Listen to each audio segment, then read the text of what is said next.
Hello everyone. स्वागत है आप सभी का स्टेप टू सक्सेस क्लासेस में डेली करंट अफेयर्स सीरीज में। आज के वीडियो में हम लोग 29 से 31 मई का जो है वो करंट डिस्कस करने वाले हैं। ये मई मंथ का जो है वो लास्ट वीडियो है।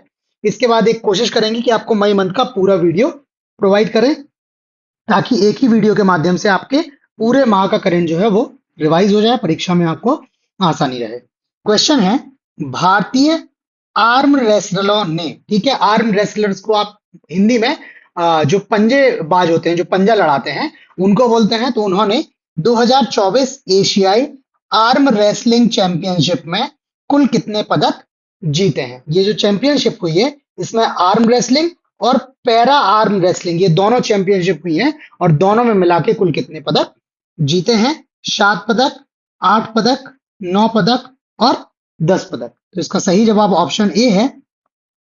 भारतीय आर्म रेसलरों ने इस चैंपियनशिप में कुल 7 पदक जीते हैं। इस प्रतियोगिता का आयोजन जो है वो उज्बेकिस्तान के ताशकंद में आयोजित हुआ था, और इस चैंपियनशिप में भारतीय रेसलरों ने 1 स्वर्ण और 6 कांस्य पदक जो है, टोटल 7 पदक जीते हैं। इसमें पहला नाम है श्रीमंत झा। इन्होंने बाएं हाथ के पैरा वर्ग में, लेफ्ट हैंड की जो पैरा कैटेगरी है उसमें इन्होंने गोल्ड जीता है, और दाएं हाथ के पैरा वर्ग में, राइट हैंड का जो पैरा कैटेगरी है, उसमें इन्होंने कांस्य या ब्रॉन्ज मेडल जीता है। दूसरे हैं लक्ष्मण सिंह भंडारी। इन्होंने मास्टर्स श्रेणी में 2 ब्रॉन्ज लिए हैं। और तीसरा है ईवी लोलेन। इन्होंने महिलाओं की दाएं और बाएं, लेफ्ट और राइट हैंड दोनों श्रेणियों में 2 कांस्य पदक, 2 ब्रॉन्ज मेडल जीते हैं। और इस तरह भारत ने जो है वो कुल 7 पदक, 1 स्वर्ण और 6 कांस्य पदक जीते हैं।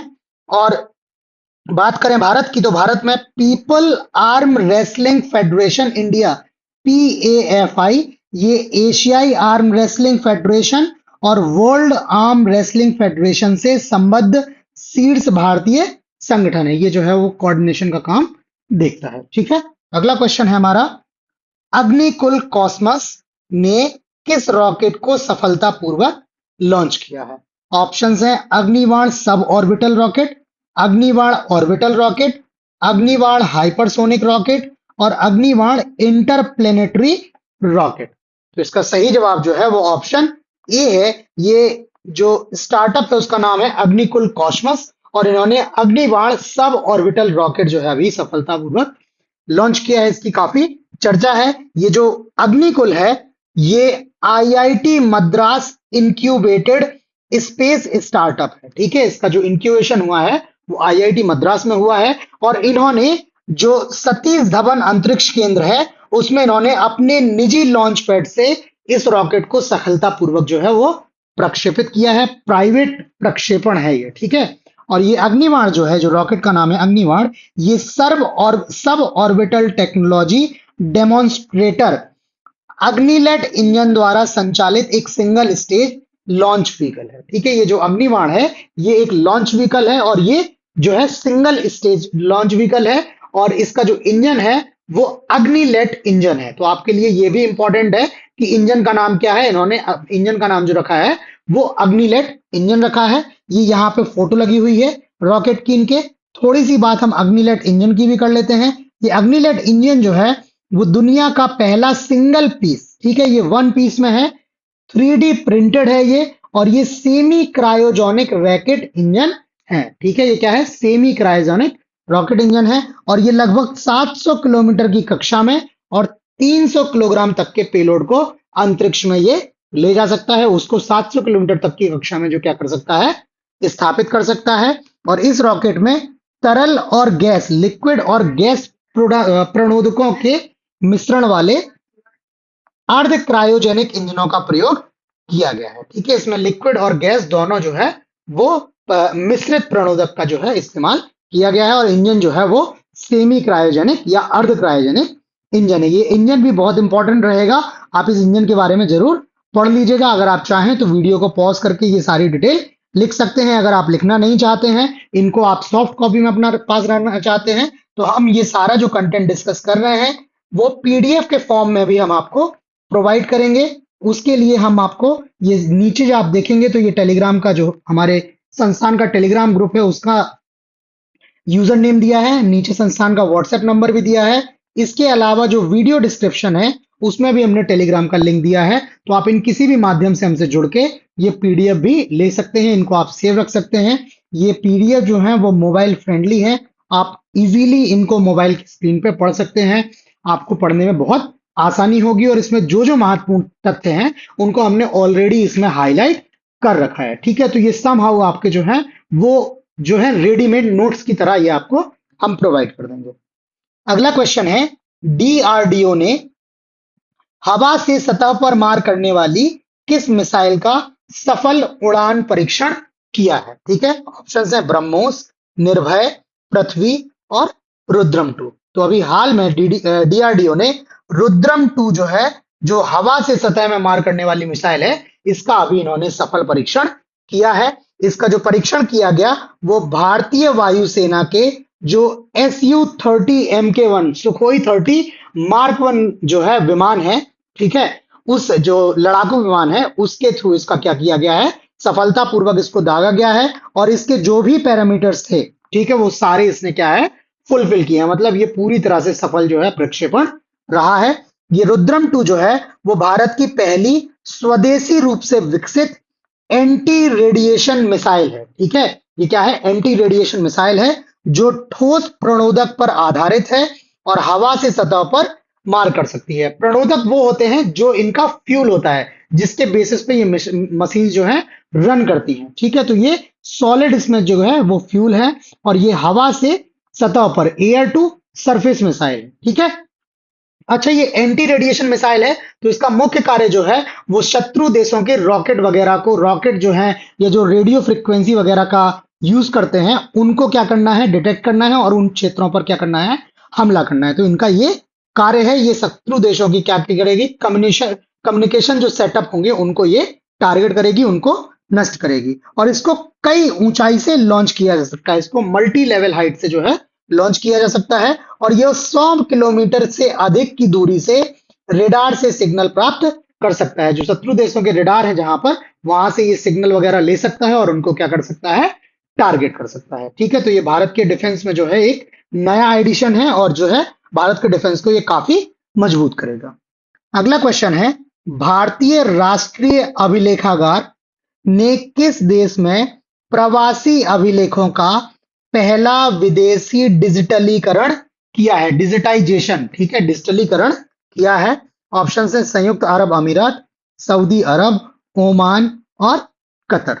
इसका सही जवाब ऑप्शन सी, ये भारतीय राष्ट्रीय अभिलेखागार और जो ओमान में, ओमान की राजधानी मस्कट, वहां पे जो भारतीय दूतावास है वहां पर यह डिजिटलीकरण किया गया है। यह परियोजना 19 मई से 27 मई 2024 के बीच में चली हुई है और इस परियोजना का शीर्षक जो रहा है वो है ओमान संग्रह, ओमान में भारतीय समुदाय की अभिलेखीय विरासत। ये जो है इसका सब्जेक्ट है और इसमें लगभग 7000 दस्तावेजों का डिजिटलीकरण किया गया है, ठीक है। और इस डिजिटलाइज संग्रह को NAI, national archives of India, जिसको भारतीय राष्ट्रीय अभिलेखागार भी बोलते हैं, कि ऑनलाइन पोर्टल अभिलेख पटल पर अपलोड किया जाएगा, ठीक है। यहाँ पे आपको राइट हैंड में आप देखेंगे तो ये मैप लगा हुआ है ओमान का, ठीक है। यहाँ नीचे अरब सागर है, ये गल्फ ऑफ ओमान हो गया, ये नीचे मस्कट हो गया, ये ओमान शहर हो गया, ये ऊपर आपको ईरान दिख रहा है, यहाँ सऊदी अरब है, UAE है, यमन है, ठीक है, और यहाँ पे आपका पाकिस्तान का, ठीक है। तो ये मैप है, ये मैप जो है वो स्टैंडर्ड मैप नहीं है, ये जो है केवल रिप्रेजेंटेटिव है, आपको केवल इंफॉर्म करने के लिए कि आप जब मैप में देखेंगे तो पोजीशन ये होगी। जो मैप स्केल के बेस्ड पे ऑथेंटिक मैप्स आते हैं, आप उनमें इनको इस पोजीशन के थ्रू देख सकते हैं, ठीक है। ये केवल आपको सुविधा प्रोवाइड करने के लिए है। अगला क्वेश्चन है, विश्व भूख दिवस, वर्ल्ड हंगर डे 2024 का विषय क्या है? खाद्य सुरक्षा, स्वस्थ जीवन, संपन्न माताएं संपन्न विश्व, कुपोषण मुक्त विश्व और सभी के लिए पोषण। सही जवाब है ऑप्शन बी है संपन्न माताएं संपन्न विश्व, जो विश्व भूख दिवस या वर्ल्ड हंगर डे 2024 का विषय है। प्रति वर्ष 28 मई को वर्ल्ड हंगर डे या विश्व भूख दिवस के रूप में मनाया जाता है और ये जो दिवस मनाने का लक्ष्य है वो है स्थायी खाद्य प्रणालियों के बारे में जागरूकता बढ़ाना, जो स्टेब्लिश, जो परमानेंट हो वैसी फूड हमें जो है टेक्निक्स लेके आनी है, ताकि अधिक से अधिक लोगों को क्या हो, दोनों वक्त का जो है सफिशिएंट फूड अवेलेबल हो। ठीक है, और जो है भूख का संकट की कम किया जा सके। साथ ही साथ ऐसा भोजन उपलब्ध कराया जाए जो कुपोषण से लड़ने की भी क्या करता हो, शक्ति रखता हो। ठीक है, और इस दिवस की स्थापना जो है वो 2011 में हंगर प्रोजेक्ट द्वारा की गई है। और हंगर प्रोजेक्ट जो है ये एक ग्लोबल वॉर है, वैश्विक आंदोलन है, जो भूख रहित दुनिया, हंगर फ्री वर्ल्ड बनाने के लिए समर्पित है। ठीक है, ये डेडिकेटेड है कि वर्ल्ड को ये जो है वो हंगर जो है अ, दुनिया से क्या करना है, इनको भूख को खत्म करना है। ठीक है, अगला क्वेश्चन है, United Nations military gender advocate of the year 2023 किसे दिया जाएगा? मेजर सुमन गवानी, मेजर राधिका सेन, मेजर अरुणा शर्मा और मेजर कंचन सिंह। तो सही जवाब जो है ऑप्शन बी है, ये मेजर राधिका सेन है। इनको United Nations military gender advocate of the year award 2023 से सम्मानित किया जाएगा। ये मेजर जो राधिका सेन है, ये भारतीय महिला शांति सैनिक है। ठीक है, ये पीस सोल्जर हैं, भारतीय महिला पीस सोल्जर हैं, और इन्होंने कांगो लोकतांत्रिक गणराज्य, जो कांगो डेमोक्रेटिक रिपब्लिक है, वहां के MONUSCO में काम करने के लिए इनको ये क्या करेगा, सम्मान मिलेगा। वहां पर इन्होंने बहुत सफलतापूर्वक जो है वो कार्य किया है, और इनको ये सम्मान 30 मई को अंतरराष्ट्रीय संयुक्त राष्ट्र शांति सैनिकों के दिवस पर सम्मान दिया गया है। ठीक है, ये ऑलरेडी इनको सम्मान दिया जा चुका है, और ये जो सम्मान पाने वाली दूसरी भारतीय शांति सैनिक है। इनके पहले मेजर सुमन गवानी जो है, इनको भी ये सम्मान दिया गया था। यहाँ पे राइट हैंड में आप देखेंगे तो मेजर राधिका सिंह का चित्र लगा हुआ है। ठीक है, ये भारतीय शांति सैनिक है। ठीक, अगला क्वेश्चन देख लेते हैं। अगला क्वेश्चन है, S&P ग्लोबल रेटिंग्स ने भारत की सॉवरेन रेटिंग को क्या रखा है? ये अपनी रेटिंग्स जो है वो रिवाइज करते रहते हैं, तो अभी हाल में इन्होंने भारत की रेटिंग को रिवाइज किया है। बताना है किस कैटेगरी में रखा है, AA plus, BBB plus, BBB minus और A माइनस। तो इसका सही जवाब जो है वो ऑप्शन सी है। ये S&P ग्लोबल रेटिंग से इन्होंने भारत की सॉवरेन जो है रेटिंग को BBB माइनस में अपग्रेड किया है। पहले जो भारत की रैंकिंग थी वो भारत को ये स्थिर में रखते थे, स्टेबल में रखते थे, भारतीय अर्थव्यवस्था को स्थिर मानते थे। अब स्थिर से इन्होंने इसको क्या माना है, सकारात्मक या पॉजिटिव अर्थव्यवस्था में जो है वो अपग्रेड कर दिया है। ये इन्होंने भारतीय अर्थव्यवस्था पर क्या है, विश्वास जाहिर किया है। ठीक है, और इन्होंने ये रेटिंग क्यों चेंज की है, जो भारत का सरकारी खर्च है उसकी गुणवत्ता में उल्लेखनीय सुधार हुआ है। ठीक है, उसकी क्वालिटी में इंप्रूवमेंट हुआ है, और जो राजकोषीय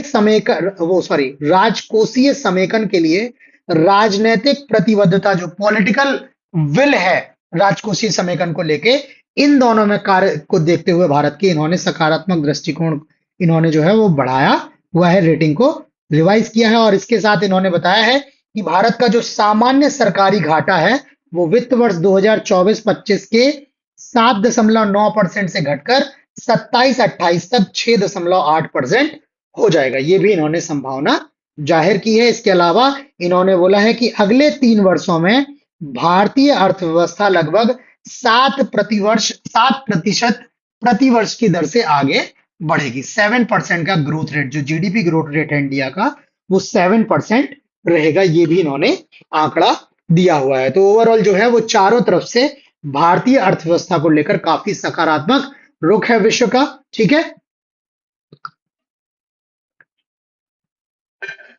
अगला क्वेश्चन है, भारतीय reserve bank, Indian reserve bank of India की वार्षिक रिपोर्ट के अनुसार वित्त वर्ष 2024-25 में भारतीय अर्थव्यवस्था की वृद्धि दर क्या रहने की संभावना है? 6.5, 7.0, 7.5 और 8.0। तो इसका सही जवाब जो है ऑप्शन बी। ये भारतीय रिजर्व बैंक ने अभी अपनी नई रिपोर्ट दी है 30 मई को। इस रिपोर्ट में इन्होंने जो है वो भारत की विकास दर वित्त वर्ष 2024-25 के लिए 7% रहने का अनुमान लगाया हुआ है। ठीक है, बाकी ये जो भारतीय अर्थव्यवस्था की जो विकास दर है, ये बहुत इंपॉर्टेंट टॉपिक है, और इसमें कई सारी जो है वो जो फॉर्म्स हैं वो डेटा देती हैं, जिसमें आजकल एसबीआई के साइड से भी डेटा आता है, आरबीआई के साइड से भी डेटा डेटा आता है। इसके बाद जो है आप वैश्विक संस्थाएं देखोगे तो वर्ल्ड बैंक के साइड से आता है, आईएमएफ के साइड से आता है, फिर अभी एस&पी के साइड से हमने पढ़ा है, मूडीज के साइड से भी आता है, फिर एक फिंच संस्था है उसके साइड से भी आता है। तो आप एटलीस्ट ये जो है इनके आंकड़े, अगर परीक्षा के समय कोई नए आंकड़े आने वाले हैं परीक्षा से 2-3 माह पहले तक, तो आप ये जरूर देख लें।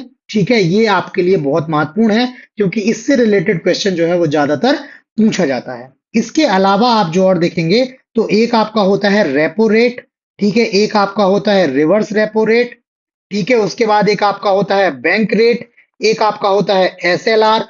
ठीक है, तो ये सब जो है आप आंकड़े याद रखें कि क्या जो है किसको कितना रखा गया है। ठीक है, और यूजुअली ये हर तिमाही में आरबीआई द्वारा जारी किए जाते हैं। ठीक है, जिसमें रेपो रिवर्स रेपो में तो चेंजेस काफी देखने को मिलते हैं, बैंक रेट एसएलआर में आपको चेंजेस जो है इतने फ्रीक्वेंटली देखने को नहीं मिलते हैं। फिर भी ये सारा डेटा आप अपने पास हैंडी रखें, आपको पता होना चाहिए कि परीक्षा में ये चीजें पूछी जा सकती हैं। ठीक है, तो 30 मई को ये रिपोर्ट में इन्होंने 7% की विकास दर की बात कर दी है। ठीक है, इसके अलावा इन्होंने बोला है कि 2023-24 में भारत की जो विकास दर रही है वो 7.6% रही है। तो पिछले वर्ष भी जो है वो 7% से अधिक विकास दर रही है। और इन्होंने बोला है कि ये लगातार तीसरा वर्ष है, मतलब 2024-25 जो है लगातार तीसरा वर्ष है जब भारतीय अर्थव्यवस्था की विकास दर 7% या उससे अधिक होगी। मतलब पिछले 3 जो है वित्तीय वर्षों से भारतीय अर्थव्यवस्था लगातार 7% की वृद्धि दर से आगे बढ़ रही है। ठीक है, अगला क्वेश्चन है 2024-26 के लिए कोलंबो प्रोसेस, ठीक है, ये वर्ड ही है कोलंबो प्रोसेस, इस प्रक्रिया की अध्यक्षता किस देश ने ग्रहण की है। ठीक है, कौन सा देश जो है इसकी अध्यक्षता पे रहेगा? अमेरिका, चीन, ब्राजील और भारत। तो इसका सही जवाब जो है ऑप्शन डी है। ये भारत जो है वो कोलंबो प्रोसेस की जो है क्या करेगा, अध्यक्षता करने वाला है। और जब से ये कोलंबो प्रोसेस की शुरुआत हुई है, ठीक है, तब से ये पहली बार है जब भारत इसकी अध्यक्षता संभालेगा। अगर कोलंबो प्रोसेस या कोलंबो प्रक्रिया की बात करें तो ये एक क्षेत्रीय परामर्श मंच है, रीजनल जो है वो एडवाइजरी जो है वो मंच है।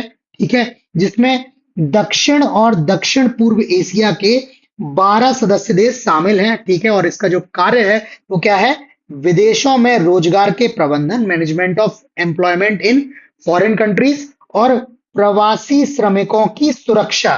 ठीक है, जो प्रवासी श्रमिक हैं, लेबर है, उनकी सुरक्षा पर इनका क्या करता है, जो है इनका कार्य केंद्रित है। ठीक है, और इसका जो कोऑर्डिनेशन करते हैं वो जो जिनेवा में संयुक्त राष्ट्र में सदस्य देशों के स्थायी मिशनों के माध्यम से इसका कोऑर्डिनेशन किया जाता है। ठीक है, ये विदेश में रोजगार के संबंध में सर्वोत्तम प्रथाओं के आदान प्रदान के लिए एक मंच के रूप में कार्य करता है। ठीक है, बाकी एक इंपॉर्टेंट फैक्ट ये है कि 2003 में इसकी स्थापना हुई, तब से ही भारत जो है वो कोलंबो प्रोसेस का एक सदस्य है। और भारत क्या चाहता है? एक सुरक्षित, व्यवस्थित और कानूनी प्रवास, ठीक है, लीगल माइग्रेशन, इसको क्या करना चाहता है भारत? बढ़ावा देना चाहता है। ठीक है, अगला क्वेश्चन है 77वीं विश्व स्वास्थ्य सभा में समिति ए का अध्यक्ष नियुक्त किया गया है। जो विश्व स्वास्थ्य सभा है उसमें 3 समितियां होती हैं, जिसमें एक समिति है समिति ए। तो अभी इस समिति के नए अध्यक्ष बने हैं, आपको बताना है उनका नाम क्या है। अपूर्व चंद्रा, अजय वंगा, रवनीत कौर और गिरीश चंद्र मुर्मू। तो इसका सही जवाब जो है ऑप्शन ए है। ये अपूर्व चंद्रा जी जो हैं वो विश्व स्वास्थ्य सभा में समिति ए के अध्यक्ष नियुक्त हुए हैं। अजय वंगा जी के नाम से आप सभी लोग जो है परिचित हैं, विश्व बैंक के अध्यक्ष हैं ये। उसके बाद रवनीत कौर जी जो हैं भारतीय प्रतिस्पर्धा आयोग में अध्यक्ष का पद संभालने वाली पहली महिला हैं। और गिरीश चंद्र मुर्मू जी जो हैं वो बहुत सी वैश्विक संस्थाओं में जो है वो लेखाकार के रूप में कार्य कर रहे हैं। इनके बारे में भी हम लोग पहले कई बार चर्चा कर चुके हैं। ठीक है, अपूर्व चंद्रा जी जो हैं ये भारत सरकार के केंद्रीय स्वास्थ्य सचिव हैं। ठीक है, सेंट्रल गवर्नमेंट में ये हेल्थ सेक्रेटरी हैं।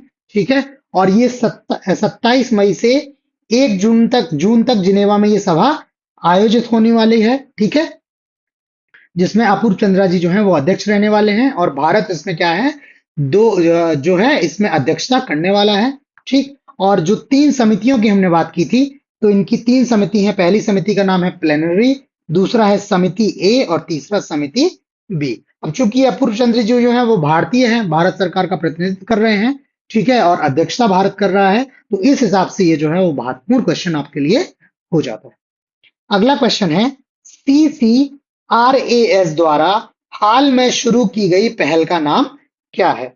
आयुर्वेद 2024, प्रगति 2024, सहयोग 2024 और नवाचार 2024। तो इसका सही जवाब जो है वो ऑप्शन बी है। ये CCRAS द्वारा, ठीक है, इसका फुल फॉर्म है केंद्रीय आयुर्वेदिक वैज्ञानिक अनुसंधान परिषद। ठीक है, या तो आप अंग्रेजी में देखें तो central council on research in Ayurvedic sciences. ठीक है, CCRAS, ये इसका जो है वो फुल फॉर्म है। ठीक है, इसका जो शुभारंभ हुआ है वो 28 मई को नई दिल्ली में हुआ है। फुल फॉर्म केंद्रीय आयुर्वेदिक विज्ञान अनुसंधान परिषद, CCRAS। और ये जो है ये आयुष मंत्रालय के अंतर्गत काम करती है, और ये एक स्वायत्त निकाय, ये क्या है, जो ऑटोनॉमस बॉडी है, स्वायत्त निकाय है। ठीक है, और यह पहल जो क्या करेगी, आयुर्वेद के क्षेत्र में सहयोगी अनुसंधान, कोऑपरेटिव रिसर्च है, उसके लिए अवसर जो है वो प्रदान करती है। इसमें जो है देश की 35 दवा कंपनियों के प्रतिनिधियों ने हिस्सा लिया हुआ है। ठीक है, अगला क्वेश्चन, वर्ष 2024 के संयुक्त राष्ट्र शांति सैनिकों का अंतरराष्ट्रीय दिवस का विषय क्या है? शांति के लिए सेवा, भविष्य के लिए फिट, एक साथ बेहतर निर्माण, सुरक्षा और शांति, शांति स्थापना में एकजुटता। ठीक है, तो अभी हम लोग जो है वो बात पहले ही कर चुके हैं कि ये जो दिवस जो है जिसपे भारतीय जो सैनिक हैं जिनको अवार्ड मिलना है, आपको अभी हाल में हम लोगों ने नाम बताया हुआ है। ठीक है, नाम जो है मेजर राधिका सेन है। ठीक है, तो जो है इनको अभी सम्मान मिला है, जो इनको इसी अंतरराष्ट्रीय दिवस पर दिया गया है। आपको बताना है उस दिवस का विषय क्या है। तो इसका जो सही जवाब है वो आपका जो है ऑप्शन बी है, भविष्य के लिए फिट, एक साथ बेहतर निर्माण। ठीक है, और जो है इसमें क्या है, संयुक्त राष्ट्र महासभा ने 1948 में पहले संयुक्त राष्ट्र शांति मिशन की स्थापना के उपलक्ष्य में 29 मई को यह दिवस नामित किया था। ठीक है, तो जो संयुक्त राष्ट्र शांति सैनिकों का अंतरराष्ट्रीय दिवस है वो प्रतिवर्ष 29 मई को आयोजित किया जाता है, और यह दिन शांति स्थापना में वर्दीधारी और नागरिक दोनों तरह के लोगों के योगदान का क्या है, सम्मान करने के लिए मनाया जाता है। ठीक है, और ये जो है वो शांति सेना है, ये काफी बड़ी है, और 1948 से अब तक 2 मिलियन से अधिक जो शांति सैनिक हैं, पीस सोल्जर्स हैं, वो 71 मिशनों में जो है वो कार्य कर चुके हैं। अगर आज की बात करें तो वर्तमान में 120 से अधिक देशों के 76,000 से अधिक शांति सैनिक 11 वैश्विक मिशनों में, 11 जो ग्लोबल मिशन हैं उनमें तैनात हैं, और भारत भी जो है इन मिशनों में भाग लेता है। और एक विशेष बात यह है कि भारत ने लाइबेरिया में एक पूरी तरह से महिला टीम भेजी है, महिला शांति की सैनिकों की, जो पूरी की पूरी क्या है, महिलाओं की शांति सैनिकों की टीम है, जो भारत ने लाइबेरिया में भेजी हुई है। ठीक है, तो आज करंट अफेयर्स में इतना ही। बाकी आपको वीडियो कैसा लगा प्लीज लाइक करके कमेंट करके हमें अपना फीडबैक जरूर दें। आपका फीडबैक जो है वो बहुत इंपॉर्टेंट है। आपके फीडबैक के माध्यम से ही हम इसको आपके लिए और उपयोगी और महत्वपूर्ण बना सकते हैं। ठीक है, साथ ही साथ आप फीडबैक देंगे, आप लाइक करेंगे तो संस्थान का भी इससे उत्साहवर्धन होगा। ठीक है, बाकी पीडीएफ के लिए आप हमसे टेलीग्राम या व्हाट्सएप के माध्यम से जुड़ सकते हैं। ठीक है, तो आज करंट अफेयर्स में इतना ही। बाकी नए क्वेश्चंस के साथ जल्द मिलते हैं, तब तक के लिए धन्यवाद।